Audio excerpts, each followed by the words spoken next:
ഇത് കണ്ട ചാവി ഞാൻ ശ്രദ്ധിച്ച് നോക്കിക്കോ, ഓൺ ചെയ്യുന്നു. ഓക്കെ.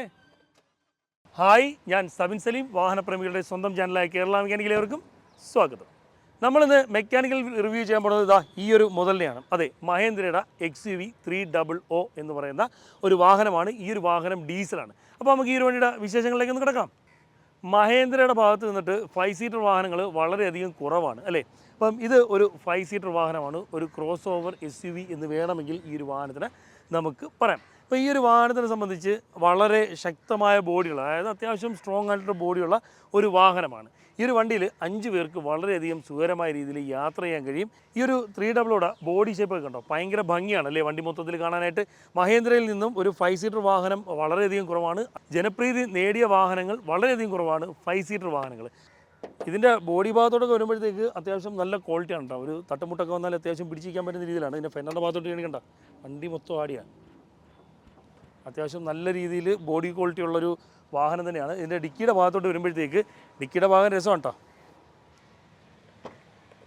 ഡിക്കിയുടെ ഭാഗത്തോട്ട് വരുമ്പോഴത്തേക്ക് നോക്കേ, അത്യാവശ്യം സ്പേസ് ഉള്ള ഒരു ഡിക്കിയാണ്. ഒരു ഫാമിലിക്ക് ഒരു 3-4 ദിവസത്തെ ട്രിപ്പിന് പോകുമ്പോഴത്തേക്ക് 2-3-4 പെട്ടി അത്യാവശ്യം സൂക്ഷിച്ച് വെക്കാൻ പറ്റുന്ന രീതിയിലുള്ളൊരു ഡിക്കിയാണ്. ഇതിനകത്ത് എക്സ്പ്ലോറിൻ്റെ വലിയൊരു സബൂഫർ സെറ്റ് ചെയ്ത് വെച്ചിട്ടുണ്ട്. ഇപ്പം ഈ ഒരു സബൂഫർ എടുത്ത് മാറ്റണം. അപ്പോൾ അത്യാവശ്യം വലിയ സബൂഫർ. ഈ സബൂഫർ ഇരുന്നാൽ പോലും അത്യാവശ്യം സാധനങ്ങൾ വെക്കാനുള്ള ഒരു സ്പേസ് ഈ ഒരു ഡിക്കിയുടെ അകത്ത് ഉണ്ട് എന്നുള്ളതാണ്. ഡോറിൻ്റെ കാര്യത്തിലോട്ട് വരുമ്പോഴത്തേക്ക് ഇതാണ് ഇതിൻ്റെ ഓപ്പണിംഗ് വരുന്നത്. അത്യാവശ്യം ഒരു 90 ഡിഗ്രി എന്നുള്ള രീതിയിൽ ഇതിൻ്റെ ഡോറ് നമുക്ക് തുറക്കാൻ കഴിയുന്നുണ്ട്. കയറി ഇറങ്ങുന്ന കാര്യത്തിൽ അത്യാവശ്യം കാര്യമായ രീതിയിലുള്ളൊരു ഗ്രൗണ്ട് ക്ലിയറൻസ് ഈ ഒരു വാഹനത്തിനുണ്ട്. കയറി ഇറങ്ങുന്ന കാര്യത്തിൽ വലിയ പ്രയാസമൊന്നുമില്ല. ജസ്റ്റ് ഇരുന്ന് ഇത് കണക്ക് തിരിഞ്ഞ് കയറാവുന്ന കേസ് കെട്ടേ ഉള്ളൂ. അതായത് പ്രായമുള്ളവർക്കാണെങ്കിലും ഈ വാഹനത്തിൻ്റെ മുൻഭാഗത്ത് കയറി ഇറങ്ങുന്ന കാര്യത്തിൽ വലിയ പ്രശ്നങ്ങൾ ഇല്ല എന്നുള്ളതാണ്. മഹേന്ദ്രയുടെ എല്ലാ വാഹനങ്ങളും ഇത് കണക്ക് ചാവിയിട്ട് അങ്ങോട്ട് ഓൺ ചെയ്യുമ്പോഴത്തേക്ക് ഒരു ആംബിയൻസ് ഉണ്ട്. ആ ഒരു സൗണ്ടും കാര്യങ്ങളൊക്കെ വന്നിട്ട് അത് അടിപൊളിയാണ്. അതുകൊണ്ട് തന്നെ ഇതിൻ്റെ ക്ലസ്റ്റർ ബോർഡും, ഇതിൻ്റെ ക്ലസ്റ്റർ ബോർഡിൽ പ്രത്യേകിച്ച് ശ്രദ്ധിക്കാനുള്ളൊരു കാര്യം വെച്ചാൽ, ഇതിൻ്റെ ക്ലസ്റ്റർ ബോർഡിലോട്ട് വരികയാണെങ്കിൽ നമ്മൾ വണ്ടി സ്റ്റാർട്ട് ചെയ്ത് ഈ സ്റ്റിയറിങ് ജസ്റ്റ് തിരിച്ചു കഴിഞ്ഞാൽ അവിടെ ഒരു എംബ്ലം വന്നണ്ട. ഈ സ്റ്റിയറിങ്ങിൻ്റെ പൊസിഷൻ ഏതാണെന്നുള്ളത് അറിയാൻ വേണ്ടിയിട്ട് ഒരു എംബ്ലം വരുന്നത്. നമ്മൾ സ്റ്റിയറിങ് തിരിക്കും തോറും ആ ഒരു ലെവല് നമുക്ക് അറിയാൻ പറ്റും.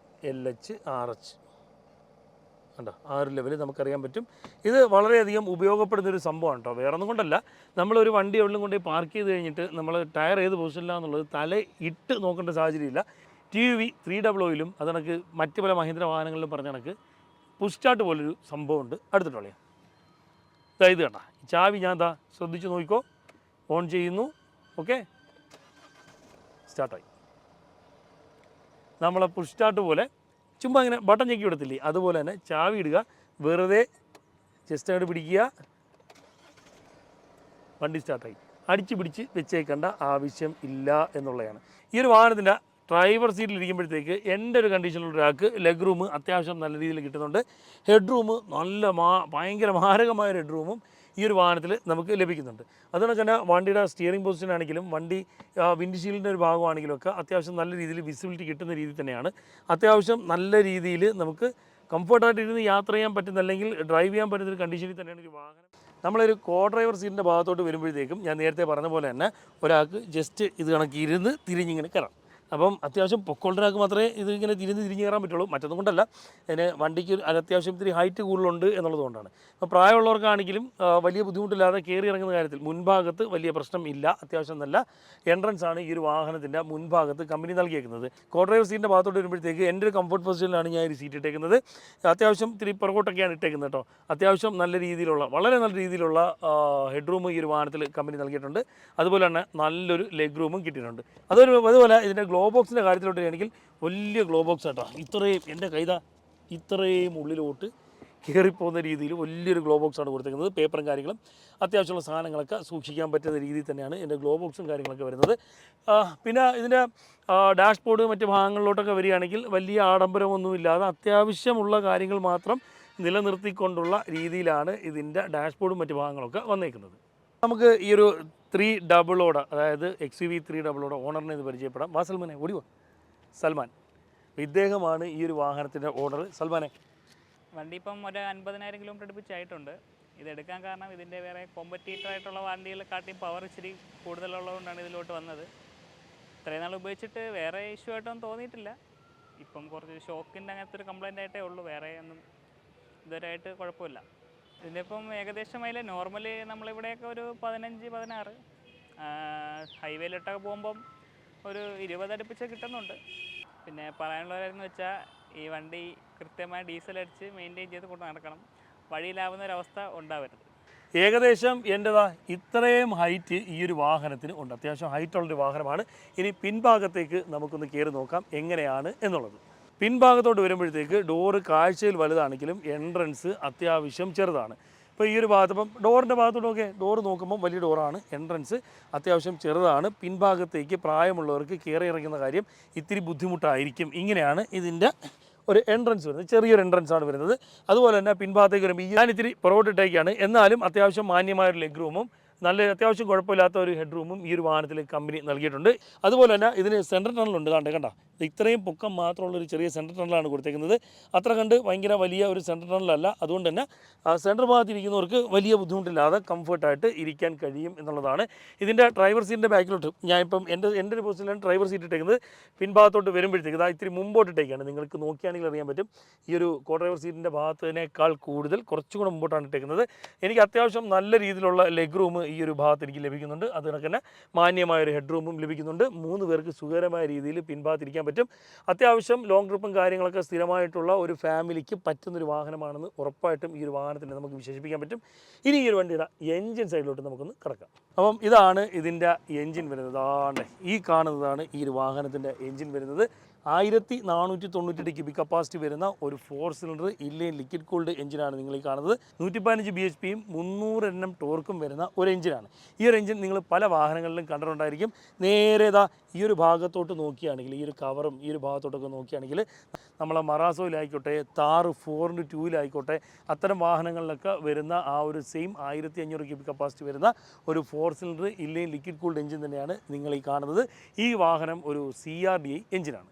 കോമൺ റെയിൽ ഡയറക്റ്റ് ഇഞ്ചക്ഷൻ വരുന്ന ഒരു എഞ്ചിനാണ്. ഇതിൻ്റെ കവർ ജസ്റ്റ് നമുക്കൊന്ന് ഇളക്കി നോക്കാം.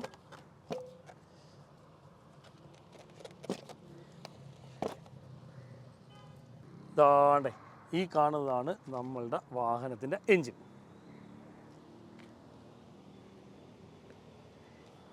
അതുപോലെ തന്നെ ഇത് ഡ്യുവൽ ഓവർഹെഡ് ക്യാംഷാഫ്റ്റ് മെക്കാനിസം വരുന്ന ടൈമിംഗ് ചെയിനോടുകൂടി വരുന്ന ഒരു വാഹനമാണ്. ഈ ഒരു വാഹനത്തിൽ വരുന്ന ഇഞ്ചക്ടേഴ്സ്, അതായത് അടുത്തോട്ടൊന്നല്ലേ ഇതാണ് ഇഞ്ചക്ടേഴ്സ് വരുന്നത്. 1, 2, 3, 4 ഇഞ്ചക്ടേഴ്സാണ് ഓരോ സിലിണ്ടറിലായിട്ട് ഓരോ ഇഞ്ചക്ടേഴ്സ് വെച്ചാണ് വരുന്നത്. ഇപ്പം ഈ ഒരു ഇഞ്ചക്ടറിൻ്റെ കേസിൽ വരികയാണെങ്കിൽ TVS ഡെൽഫിയുടെ ഇഞ്ചക്ടറാണ് വരുന്നത്. അതുകൊണ്ട് തന്നെ ഉറപ്പായിട്ടും ഈ ഒരു വാഹനം ഒരു കാരണവശാലും ഡ്രൈ ആയിട്ട് ഓടിക്കരുത്. അതായത് ഡീസൽ വളരെ കുറവോ അല്ലെങ്കിൽ ഡീസൽ തീരുന്ന സാഹചര്യം വരരുത്. കാര്യം ഇപ്പോൾ ഒരു ഉദാഹരണം പറഞ്ഞാൽ ഡീസൽ തീർന്നു, നമ്മൾ ചുമ്മായിട്ട് സെൽഫടിച്ച് ഇപ്പോൾ ഡീസലൊന്നും ഇല്ലാതെ ചുമ്മായിട്ട് സെൽഫടിക്കുകയാണെങ്കിൽ ഇഞ്ചക്ടേഴ്സ് ലോക്ക് ആവാനുള്ള സാധ്യതയുണ്ട്. അത് കണക്ക് തന്നെ കൃത്യമായിട്ട് മെയിൻ്റനൻസ്, അതായത് ഡീസൽ ഫിൽറ്റർ മാറുന്ന കാര്യങ്ങൾ അങ്ങനെയൊക്കെയുള്ള കാര്യങ്ങൾ കൃത്യമായിട്ട് ചെയ്യണം.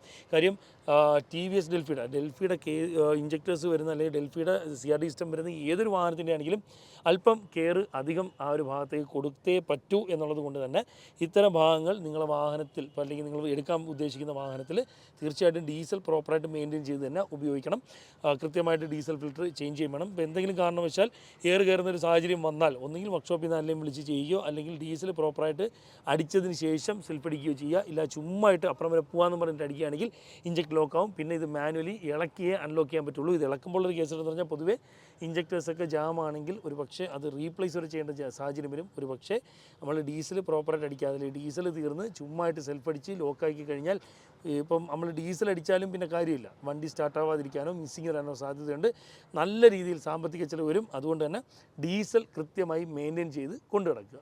നമ്മളൊരു വണ്ടിയുടെ ഹൈ പ്രഷർ പമ്പ് എന്നൊക്കെ പറഞ്ഞാൽ നമ്മളെ മറാസോ, പഴയ മോഡൽ മറാസോ, അതല്ലാന്നുണ്ടെങ്കിൽ ഈ പണ്ടത്തെ പെട്ടിയാട്ടൊക്കെ ഇല്ലേ, അതിന് വരുന്ന കണക്കുള്ള ഒരു ഹൈ പ്രഷർ പമ്പാണ് വരുന്നത്. ഈ കാണുന്നതാണ് ഈ ഒരു വാഹനത്തിൻ്റെ ഹൈ പ്രഷർ പമ്പ്. അതിനൊക്കെ തന്നെ ഇതാണ് DRV, ഡീസൽ റെഗുലേറ്റർ വാൽവ് വരുന്നത്. ഈ ഒരു ഹൈ പ്രഷർ പമ്പാണ് കോമൺ റെയിലിലേക്ക് ഡീസലിനെ ഹൈ പ്രഷർ ചെയ്ത് നല്ല രീതിയിൽ പ്രഷർ കയറ്റി ഇഞ്ചക്ടറിലേക്ക് എത്താനുള്ള രീതിയിലേക്ക് എത്തിക്കുന്നത് ഡീസലിനെ. അതായത് ഡീസലിനെ ഹൈ പ്രഷർ ചെയ്യുക എന്നുള്ളതാണ്. അതിൻ്റെ കൂട്ടത്തിൽ ഈ ഒരു ഭാഗത്തായിട്ട് ചേർന്ന് കാണുന്നത് ഈ ഒരു സാധനമാണ്. അത് കണ്ട മുകളിൽ കൂടെ ഉണങ്ങി നോക്കിക്കോ, അല്ലെങ്കിൽ താഴെ കൂടെ ഉണങ്ങി നോക്കിക്കോ. ഇതാണ് ഇതിൻ്റെ വാക്കം പമ്പ് എന്ന് പറഞ്ഞാൽ, അതായത് വാക്കം ബൂസ്റ്റർ. ഈ ഒരു വാഹനത്തിൻ്റെ ബ്രേക്കിംഗ് സംവിധാനം വരുന്നത് വെച്ചാൽ ഈ ഒരു ഭാഗത്തായിട്ടാണ്. ഇതാണ് ഇതിൻ്റെ മാസ്റ്റർ സിലിണ്ടർ. ഇത് വാക്കം ബൂസ്റ്ററാണ്. വാക്കം ബൂസ്റ്ററിൻ്റെ ലൈൻ വരുന്നത് അല്ലെങ്കിൽ വാക്കം ബൂസ്റ്ററിന് ആവശ്യമായ വാക്കം കൊടുക്കുന്നത് ഈ ഒരു വാക്കം പമ്പാണ്. ഈ ഒരു എഞ്ചിൻ്റെ ടർബോ എന്ന് പറഞ്ഞാൽ ഇതാ ഈ ഒരു ഭാഗത്തായിട്ടാണ് വരുന്നത്. ഈ കാണുന്നതാണ് ഈ ഒരു വാഹനത്തിൻ്റെ ടർബോ എന്ന് പറഞ്ഞാൽ. ഈ ഒരു ടർബോ എന്ന് പറഞ്ഞാൽ ഒരു ഇലക്ട്രിക് കൺട്രോൾഡ് ജോമെട്രിക് ടർബോ ആണ്. പക്ഷേ ഇതിന് ഈ നമ്മളെ TUV300 ഒക്കെ ചില വണ്ടികൾക്കൊക്കെ കിലുക്കം കിലക്കില അങ്ങനത്തെ ഒരു കേസ് ഇട്ട് ഇതിനും വരാറുണ്ട്. എന്താണെന്ന് വെച്ചാൽ അതാ ഓക്കെ.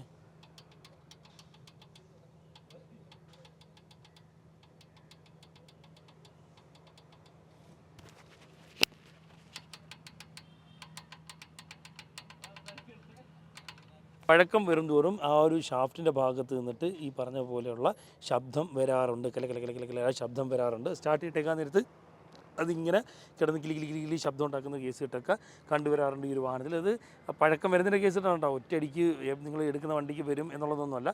അതുപോലെ തന്നെ ഈ ഒരു വാഹനത്തിൻ്റെ എഞ്ചിൻ മൗണ്ടിങ് വരുന്നത് ഈ ഒരു ഭാഗത്തായിട്ടാണ്. ഇതൊരു ഹൈഡ്രോളിക് ടൈപ്പ് എഞ്ചിൻ മൗണ്ടിങ് ആണ്. അത് കണക്കിന് ഇതിൻ്റെ ആക്സറി ബെൽറ്റ് ഈ ഒരു ഭാഗത്തായിട്ടാണ് വരുന്നത്. ഈ കാണുന്നത് ഈ ഒരു വാഹനത്തിൻ്റെ ഇൻ്റർകൂളറാണ് കേട്ടോ. ഈ ഒരു വാഹനത്തിൻ്റെ ഇൻ്റർകൂളറാണ് നിങ്ങൾ ഈ ഭാഗത്തായിട്ട് കാണുന്നത്. ഇതാണ് ഇതിൻ്റെ MAP sensor, manifold absolute pressure sensor വരുന്നത് ഈ ഒരു ഭാഗത്തായിട്ടാണ്. അതുപോലെ ഈ ഒരു വാഹനത്തിൻ്റെ ഓയിൽ കൂളർ വരുന്നതെന്ന് വെച്ചാൽ ഇതാ ഈ ഒരു ഭാഗത്താണ്. ഇതാണ് ഇതിൻ്റെ ഓയിൽ ഫിൽറ്റർ വരുന്നത് ഈ ഒരു ഭാഗത്താണ്. ഇതിൻ്റെ ഓയിൽ ഫിൽറ്ററൊക്കെ മാറാനായിട്ട് ഭയങ്കര എളുപ്പമാണ് കേട്ടോ. ഈ ഒരു ഭാഗത്തായിട്ടാണ് ഇതിൻ്റെ ഓയിൽ ഫിൽറ്റർ വരുന്നത്. ഇതാണ് ഈ കാണുന്നതാണ്, ഈ ഭാഗത്തായിട്ട് വരുന്നതാണ് ഈ ഒരു വാഹനത്തിൻ്റെ ഓയിൽ കൂളർ. ഈ ഒരു എഞ്ചിൻ്റെ കോമൺ റെയിലാണ് ഇതാ ഈ ഒരു ഭാഗത്തായിട്ട് വരുന്നത്. ഇതാണ് ഈ ഒരു വാഹനത്തിൻ്റെ കോമൺ റെയിൽ വരുന്നത്. അതുപോലെ തന്നെ എല്ലാ വാഹനങ്ങൾക്കും ചെയ്യുന്ന കണക്ക് തന്നെ എല്ലാ 30,000 കിലോമീറ്ററിലും ഈ ഒരു വാഹനത്തിൻ്റെ EGR, intercooler, maps and safe flow sensor എല്ലാം തന്നെ ഇളക്കി ക്ലീൻ ചെയ്യണം. ഇതിൻ്റെ എയർ ഫിൽറ്റർ കേസാണ് കേട്ടോ. പ്രത്യേകിച്ച് പറഞ്ഞു തരേണ്ട ആവശ്യമില്ല. ഇതിൻ്റെ എയർ ഫിൽറ്റർ കേസാണ് ഈ കാണുന്നത്. ഈ ഒരു ടർബോയുടെ കേസിൽ നിങ്ങൾ പ്രത്യേകം ശ്രദ്ധിക്കാനുള്ള കാര്യം, ടർബോ പ്രത്യേകിച്ച് മെയിൻ്റനൻസിൻ്റെ കാര്യത്തിലോട്ട് വരുമ്പോൾ EGR, intercooler, maps and safe flow sensor പോലുള്ള സാധനങ്ങൾ ക്ലീൻ ചെയ്യുന്ന കാര്യത്തിലും EGR പ്രോപ്പറായിട്ട് ക്ലീൻ ചെയ്യുന്ന കാര്യത്തിലും അത് കണക്ക് തന്നെ എയർ ഫിൽറ്റർ കൃത്യമായിട്ടുള്ള ഇടവേളകൾ റീപ്ലേസ് ചെയ്യുന്ന കാര്യത്തിലും ഒരു കാരണവശാലും വിട്ടുവീഴ്ച ചെയ്യരുത്. കാരണം എന്ന് വെച്ചാൽ നമ്മൾ ചെയ്യുന്ന ചില വിട്ടുവീഴ്ചകളോ അല്ലെങ്കിൽ ശ്രദ്ധക്കുറവോ അല്ലെങ്കിൽ അനാസ്ഥയോ തീർച്ചയായിട്ടും ടർബോയെ നേരിട്ട് ബാധിക്കാനുള്ള സാധ്യതയുണ്ട്. ഈ ഒരു വാഹനത്തിനെ സംബന്ധിച്ച് ഇതിൻ്റെ ഇഞ്ചക്ടറും ടർബോയും ഇത്തിരി പ്രശ്നമുള്ള സാധനമാണ്. അതായത് കെയറിങ് ഇത്തിരി കുറയുകയാണെങ്കിലോ കെയർ ഒട്ടും ഇല്ലാതെ ഉപയോഗിക്കുകയോ ചെയ്യുകയാണെങ്കിൽ നല്ല രീതിയിൽ നമുക്ക് ബുദ്ധിമുട്ടുണ്ടാക്കാൻ സാധ്യതയുള്ള സാധനമാണ്. അതുകൊണ്ട് അത് നിർബന്ധമായും ചെക്ക് ചെയ്യണം. അത് കണക്ക് തന്നെ അതുമായിട്ട് ബന്ധപ്പെട്ടുള്ള കാര്യങ്ങളോ അതിൻ്റെ സർവീസും കാര്യങ്ങളും ഒരു കാരണവശാലും സ്കിപ്പ് ചെയ്യരുത്. ഇനി ഇതിൻ്റെ ഡ്യുവൽ മാസ് ഫ്ലൈ വീൽ പലപ്പോഴും കാണുന്നൊരു കാര്യമാണ്. ക്ലച്ച് മാറുമ്പോഴത്തേക്ക് ഡ്യുവൽ മാസ് ഫ്ലൈ വീൽ മാറാത്ത കേസിട്ട് ഡ്യുവൽ മാസ് ഫ്ലൈ വീൽ മാറണം. കാര്യം ഇത് കാലപ്പഴക്കം വരുന്നതനുസരിച്ച്, അതായത് നമ്മൾ ഉപയോഗത്തിനനുസരിച്ച് കാലപ്പഴക്കത്തിനനുസരിച്ച് ഇതിന് ഡ്യുവൽ മാസിൻ്റെ സ്പ്രിങ്ങിൻ്റെ ടെൻഷനിലൊക്കെ വ്യത്യാസം വരാനും തേയ്മാനത്തിന് വ്യത്യാസം വരാനും കണക്കണ ശബ്ദം വരാനുള്ള സാധ്യതയുണ്ട്. നമ്മളിപ്പം ക്ലച്ചൊന്നും കംപ്ലൈൻ്റ് ആയി അല്ലെങ്കിൽ ക്ലച്ച് ഇത്തിരി ഹാർഡായി മാറുന്നില്ല വെറുതെ ഓടിയാണെങ്കിൽ കണക്കണ ശബ്ദം വരാനുള്ള സാധ്യതയും അത് കണക്കിന് സ്റ്റാർട്ട് ചെയ്യുമ്പോഴും ഓഫ് ചെയ്യുമ്പോഴും കണക്കണ എന്നുള്ള ശബ്ദം വരാനുള്ള സാധ്യതയും ഈ ഒരു ക്ലച്ചിൻ്റെ സൈഡിൽ നിന്നുണ്ടായിരിക്കും. ഇട്ട് കളിച്ച് ഓട്ടിക്കുകയും ചെയ്യരുത് കേട്ടോ. ഒരു കാരണവശാലും ഡ്യുവൽ മാസ് വരുന്ന ഒരു എഞ്ചിനും അല്ലെങ്കിൽ ഡ്യുവൽ മാസ് ഫ്ലൈ വീൽ വരുന്ന ഒരു ഗിയർ സിസ്റ്റം വരുന്ന ഒരു വാഹനവും അത്തരത്തിൽ കളിച്ച് ഓട്ടിക്കാൻ ശ്രമിക്കരുത്. ഈ ഒരു വാഹനത്തിൻ്റെ എഞ്ചിൻ്റെ കാര്യത്തിലോട്ടൊക്കെ വരുമ്പോഴത്തേക്ക് അത്യാവശ്യം ഇതൊക്കെയാണ് പറയാനുള്ളത്.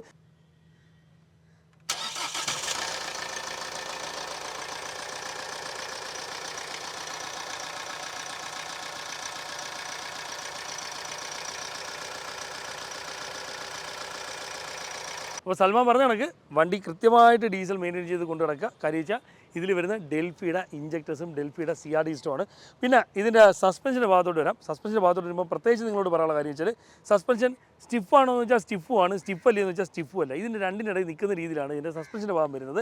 വണ്ടി അത്യാവശ്യം ബോഡി വെയിറ്റുള്ള സാധനമായതുകൊണ്ട് വണ്ടി കട്ടറിലൊക്കെ ചടപടാ കൊണ്ടിട്ട് ഓടിക്കുകയാണെങ്കിൽ സസ്പെൻഷൻ്റെ ഭാഗത്ത് കാര്യമായ രീതിയിൽ മെയിൻ്റനൻസ് വരും. ചടപടാ കൊണ്ടിട്ട് ഓടിക്കുന്ന ഒരു കാര്യമാണ് പറയുന്നത്. അപ്പോൾ ഇതിൻ്റെ സസ്പെൻഷൻ്റെ ഭാഗത്തോട്ട് വരുമ്പോഴത്തേക്ക് ആദ്യമേ ടയർ സൈസിൻ്റെ കാര്യം പറയാം. ടയർ സൈസ് വരുന്നതെന്ന് വെച്ചാൽ 205, 65, 16 ഇതിൻ്റെ ഡ്രം വരുന്നത് 16. ഇത് ഫ്രണ്ട് വീൽ ഡ്രൈവ് വാഹനമാണ്. ഇതിൻ്റെ മുൻവീലുകളാണ് ഈ ഒരു വാഹനത്തിന് മുമ്പോട്ടും പുറകോട്ടും ചലിപ്പിക്കുന്നത്. സ്ട്രട്ട് വിത്ത് കോയിൽ എന്നുള്ള രീതിയിലാണ് ഇതിൻ്റെ സസ്പെൻഷൻ വരുന്നത്. ഇത് ഫ്രണ്ട് വീൽ ഡ്രൈവ് ആണ് ഈ ഒരു വാഹനം വരുന്നത് വെച്ചാൽ. അതുപോലെ തന്നെ ഇൻഡിപെൻഡൻറ്റ് ടൈപ്പ് സസ്പെൻഷനാണ് ഈ ഒരു വാഹനം. നമ്മുടെ വാഹനങ്ങളിൽ സാധാരണ എല്ലാ ഫ്രണ്ട് വീൽ ഡ്രൈവ് വാഹനങ്ങളിലും വരുന്ന കണക്ക് തന്നെ ഒരു ടിപ്പിക്കൽ സസ്പെൻഷൻ സിസ്റ്റമാണ് ഈ ഒരു വാഹനത്തിന് കമ്പനി നൽകിയിരിക്കുന്നത്. സ്ട്രട്ട് വിത്ത് കോയിൽ എന്നുള്ള രീതിയിലാണ് ഇതിൻ്റെ സസ്പെൻഷൻ വരുന്നത്. അതുപോലെ ലോവർ ആം, ടയർ റോഡിൻ്റെ steering ball joint, balance rod bush kit, ലോവറാമിൻ്റെ ബിസ്ക്കറ്റൊക്കെ നമുക്ക് സെപ്പറേറ്റ് മാറി കറക്റ്റ് ചെയ്യാൻ പറ്റും. അതുകൊണ്ട് തന്നെ ഷോക്ക് അബ്സോർബർ അത്തരം ഭാഗങ്ങളൊക്കെ ഷോക്കിൻ്റെയൊക്കെ സ്റ്റഡ് മാത്രമായിട്ടൊക്കെ മാറാൻ പറ്റുന്നൊരു സംവിധാനം തന്നെയാണ്. മൊത്തത്തിൽ മാറേണ്ട ഒരു സാഹചര്യമൊന്നുമില്ല.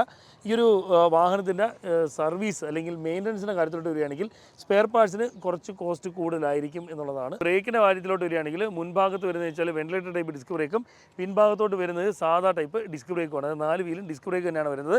ഇതിൻ്റെ പിൻഭാഗത്ത് സസ്പെൻഷൻ്റെ ഭാഗത്തോട്ട് വരികയാണെങ്കിൽ ഷോക്ക് വിത്തൗട്ട് കോയിൽ എന്നുള്ള രീതിയിലാണ് ഇതിൻ്റെ പിൻഭാഗത്ത് സസ്പെൻഷൻ സിസ്റ്റം വരുന്നത്. അത് കണക്ക് തന്നെ ഒരു ട്വിസ്റ്റ് ബീമാണ് അല്ലെങ്കിൽ ഡെഡ് ആക്സിലാണ് ഇതിൻ്റെ പിൻഭാഗത്ത് വരുന്നത്. നമ്മൾ സാധാ എല്ലാ വണ്ടിയിലും വരുന്ന രീതിയിലുള്ള ഒരു ടിപ്പിക്കൽ സെറ്റപ്പ് തന്നെയാണ് ഇതിൻ്റെ പിൻഭാഗത്ത് വന്നേക്കുന്നത്. നമുക്കിനി ഈ ഒരു വാഹനം ഒന്ന് ടെസ്റ്റ് ഡ്രൈവ് ചെയ്ത് നോക്കാം. ഓക്കെ, 6 ഷിഫ്റ്റിങ്ങോട് കൂടി വരുന്ന ഒരു ഗിയർ ബോക്സ് ആണ്. 6 സ്പീഡ് ഗിയർ ബോക്സ് ആണ് ഈ ഒരു വാഹനം. റിവേഴ്സ് വന്നിട്ട് ലിഫ്റ്റ് ചെയ്ത് ഇത്തരത്തിലാണ് ഇതിൻ്റെ റിവേഴ്സ് സെറ്റപ്പും കാര്യങ്ങളും വരുന്നത്. നമുക്കൊരു വാഹനം ഒന്ന് ടെസ്റ്റ് ചെയ്ത് നോക്കാം.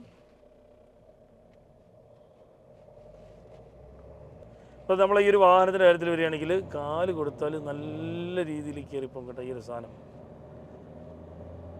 പിന്നെ പ്രത്യേകിച്ചൊരു കാര്യം പറയാമെന്ന് വെച്ചാൽ ഫസ്റ്റിലും സെക്കൻഡിലും ഇട്ട് പെരുപ്പിക്കരുത്. തേർഡ് മൂലം നിങ്ങൾ അത്യാവശ്യം വെച്ചാൽ ഭയങ്കരമായിട്ടില്ല, മാന്യമായ രീതിയിൽ അത്യാവശ്യം കുഴപ്പമില്ലാത്ത രീതിയിൽ കാല് കൊടുത്തോ കുഴപ്പമില്ല. അതേസമയം ഫസ്റ്റിലും സെക്കൻഡിലും കാല് കൊടുത്ത് കയറ്റാൻ ശ്രമിക്കരുത്. ഈ ഒരു വണ്ടിയിൽ നിന്ന് മാത്രമല്ല ഏതൊരു വണ്ടിയാണെങ്കിലും ഫസ്റ്റും സെക്കൻഡും ഒരു ലോഡ് ഗിയർ പോലെ, അതായത് ഒന്ന് വെയിറ്റ് എടുത്ത് വണ്ടി ഒന്ന് കയറി വരാനുള്ളൊരു ഗിയറായിട്ട് മാത്രം കണക്കൂട്ടിയാൽ മതി. ഇട്ട് പെരുപ്പിക്കേണ്ട ആ ഗിയറിലൊന്നും. നമ്മൾ ഈ ഒരു വണ്ടി അത്യാവശ്യം ഡ്രൈവിംഗ് കംഫർട്ടൊക്കെ നല്ലതാണ് കേട്ടോ. നല്ല വണ്ടിയാണ്, പക്ഷേ നല്ല രീതിയിൽ കൊണ്ടു നടന്നിരുന്ന ഒരാളുടെ കയ്യിൽ നിന്ന് തന്നെ അല്ലെങ്കിൽ അത്യാവശ്യം മെയിൻറ്റെയിൻ ചെയ്ത് വൃത്തിയായിട്ട് കൊണ്ടു നടന്നൊരു വണ്ടി മാത്രം എടുക്കാൻ പ്രത്യേകം ഒന്ന് ശ്രദ്ധിച്ചാൽ മാത്രം മതി. നിങ്ങളും കൃത്യമായിട്ട് മെയിൻറ്റെയിൻ ചെയ്ത് കൊണ്ടു നടക്കുക. പ്രത്യേകിച്ച് ഒരു വള്ളിയും അങ്ങനെ ഉണ്ടെങ്കിൽ ഉറപ്പായിട്ട് നിങ്ങൾക്ക് വരത്തില്ല. ബോഡി ക്വാളിറ്റിയും അത് കണക്ക് തന്നെ ഡ്രൈവിംഗ് കംഫർട്ടും യാത്രാ സുഖമൊക്കെ അത്യാവശ്യം നല്ല രീതിയിലുള്ളൊരു വാഹനം തന്നെയാണ് നമ്മളുടെ ഈ ഒരു XUV 300. മാന്യമായ മൈലേജ്, അത്യാവശ്യം നല്ല ബോഡി ക്വാളിറ്റി, മെയിൻ്റെനൻസ് ചെയ്ത് കൃത്യമായിട്ട് കൊണ്ടു നടക്കാൻ പറ്റുമെന്നുണ്ടെങ്കിൽ, സർവീസിൻ്റെ ഭാഗം പക്ക ആണെന്നുണ്ടെങ്കിൽ, ഒരു രീതിയിലും വള്ളിയാവാത്ത രീതിയിലുള്ള മെക്കാനിസം, ഇത്തരം കാര്യങ്ങളൊക്കെയാണ് നമ്മൾ XUV 300 ഭാഗത്തോട്ട് വരുന്നത്. എന്തായാലും ഫാമിലി കാർ നോക്കുന്നവർ ഒരു കോമ്പാക്ട് SUV അല്ലെങ്കിൽ ഒരു മിനി SUV എന്നുള്ള സെറ്റപ്പിൽ ഏതെങ്കിലും വാഹനങ്ങൾ നോക്കുന്നുണ്ടെങ്കിൽ, അല്ലെങ്കിൽ ഒരു ക്രോസ് ഓവർ വാഹനം എന്നുള്ള രീതിയിലായാലും നോക്കുന്നുണ്ടെങ്കിൽ നിങ്ങൾക്ക് XUV 500 ഒന്ന് ചെക്ക് ചെയ്യാം, ഇഷ്ടപ്പെട്ട എടുക്കാം അല്ലേ. അപ്പം ഇന്നത്തെ ഒരു വീഡിയോ നിങ്ങൾക്കെല്ലാം പ്രയോജനപ്പെട്ടെന്ന് വിശ്വസിക്കുന്നു. നിങ്ങൾക്ക് പ്രയോജനപ്പെടുന്ന മറ്റൊരു വീഡിയോ ആയിട്ട് വരുന്നവരെ ബൈ.